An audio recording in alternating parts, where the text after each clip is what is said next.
E a gente segue daqui para te contar que uma nova vistoria vai ser realizada ainda hoje para verificar se a estrutura da ponte Rio-Niterói não foi afetada após a colisão desse navio que a gente já havia comentado com vocês.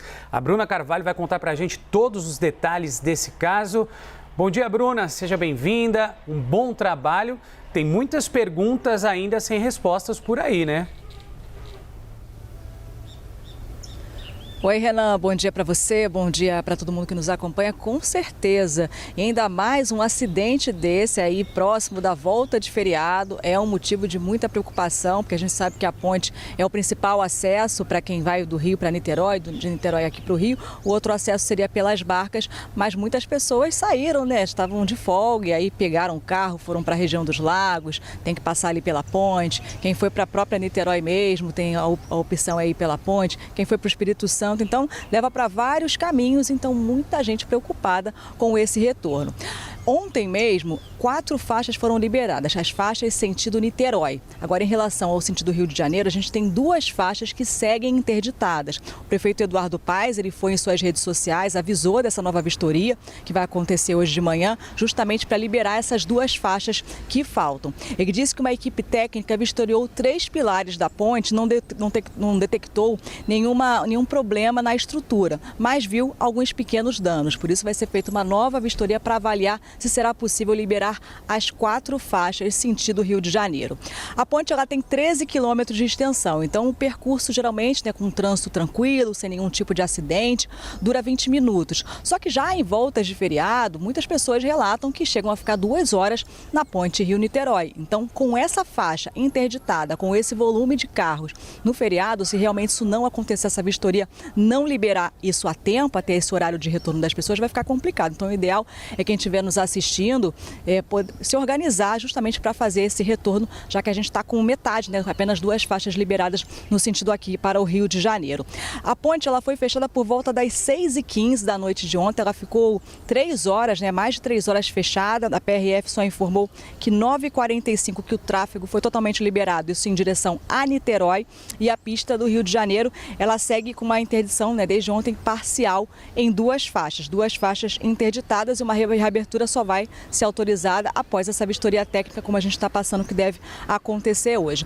E como é que foi esse acidente? Chama muita atenção, a ponte, como a gente disse, é muito alta, muito extensa, né? A ponte foi construída lá em 1969, e aí um navio colidiu com a ponte por volta das 6 horas da tarde, bem o horário de retorno de quem estava trabalhando, e aí algumas pessoas chegaram a ver o momento que esse navio foi se aproximando da ponte, tem muitos relatos, inclusive em redes sociais, e aí acabou provocando essa interdição completa em ambos os sentidos, assim que esse navio colidiu. A Marinha do Brasil, eles enviaram uma nota em relação a essa embarcação de nome São Luís. Eles explicaram que ela teve uma amarra partida e se deslocou do local em que estava fundeada. E aí, por conta das condições climáticas, estava ventando bastante, já tinha começado a chover nesse horário, isso teria influenciado nessa situação. Eles disseram que esse navio, ele está com a bandeira de Bahamas, tem um peso bruto de quase 63 mil toneladas, foi construído em 2013, e estava fundeada na Baía de Guanabara desde 2016, mas não oferecia nenhum tipo de risco à navegação, de acordo então com a Capitania dos Portos, que monitora ali as embarcações. Eles até enviaram uma equipe de busca e salvamento para o local para ajudar ali, para coordenar rebocadores para retirar esse navio, que de fato é muito grande. Quem teve a oportunidade de ver as imagens deve estar vendo que foi algo que de fato chamou a atenção. E por conta desse transtorno, da ponte ficar fechada quase 3 horas, a alternativa principal são as barcas, que também demoram em cerca de 20 minutos, pouco mais de 20 minutos para fazer esse trajeto. Então é até comum quem mora em Niterói ou quem precisa fazer esse trajeto, dar uma olhadinha no Twitter, nas redes sociais, para ver a diferença. Aí se a pessoa vê que está mais de 20 minutos para ir pela ponte, a pessoa geralmente opta pelas barcas, senão ela pega um ônibus e sabe que vai fazer a ponte até em menos de 20 minutos. E aí as pessoas tomaram aquele susto quando viram o tempo de travessia, porque a ponte estava fechada, correram para as barcas e o governador Cláudio Castro entrou em contato com a CCR Barcas, e aí ela funcionou de forma ininterrupta, que ela geralmente tem um intervalo de 20 minutos, vai variando ao longo do dia, né? Alguns horários de pico esse intervalo é menor. Mas ele garantiu que isso aconteceria até para viabilizar essa volta para casa das pessoas, já que é a principal alternativa se a gente não tem a ponte Rio-Niterói.